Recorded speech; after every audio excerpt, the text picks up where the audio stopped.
Eigentlich würde ich gerade Fotos sortieren, Reiseberichte schreiben und ein Video schneiden.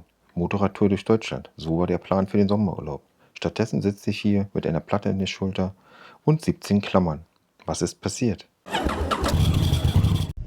Donnerstag, kurz nach 5:30 abends, Heimweg vom Büro, Leipziger Straße, Richtung Osten. Auf dem Radstreifen stand für Radfahrende, als blieb ich etwas länger links. Als ich wieder rüberfahren wollte, rutschte das Hinterrad weg. Bitumenflecken auf alten Fahrbahnmarkierungen. Ich dachte zuerst an die Straßenbahnschienen. Ich stand sofort wieder auf. Die beiden kamen auf mich zu und sagten, ich wäre schon der Dritte, der hier gestürzt sei. Die Schulter schmerzte. 5 Minuten später kam schon der Rettungswagen. Im Elisabeth-Krankenhaus war die Diagnose schnell klar. Schulter gebrochen.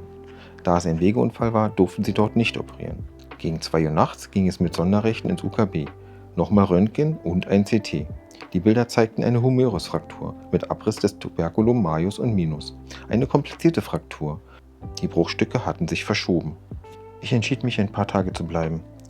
Schlafen war jedoch kaum möglich. Zu laut, zu schmerzhaft und keine gute Liegeposition. Das Essen im Krankenhaus grundsätzlich sehr überschaubar. Passenderweise kam jedoch an dem Tag mein indischer Kollege Somesh mit selbstgemachten Dosas, als es Curry im Krankenhaus ergab. Der erste OP-Termin war für einen Donnerstag angesetzt. 3-mal verschoben, abends abgesagt. Und am nächsten Morgen hieß es zu Hause warten, neuer Termin am Montag. Zweiter Versuch.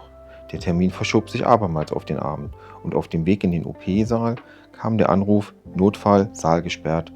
Man hörte schon den Hubschrauber wieder kommen. Der Chefarzt und Oberarzt entschuldigten sich jeweils. Die Fraktur sehr, sehr kompliziert. Man wolle jemanden mit entsprechender Erfahrung. Nächster Termin, Donnerstagmorgen bevorzugt. Im dritten Anlauf ging es dann tatsächlich in den OP-Saal. Das Ergebnis? Eine Titanplatte in der Schulter. 10 Schrauben, Schweizer Fabrikat und 17 Klammern an der Narbe. Am nächsten Tag wurde ich auch schon wieder entlassen. Jetzt beginnt die Reha mit Physio. Eine vollständige Heilung bis zu 12 Monate. Wann ich wieder Fahrrad oder Motorrad fahren darf, noch offen. Die Sommertour gibt es dieses Jahr nicht.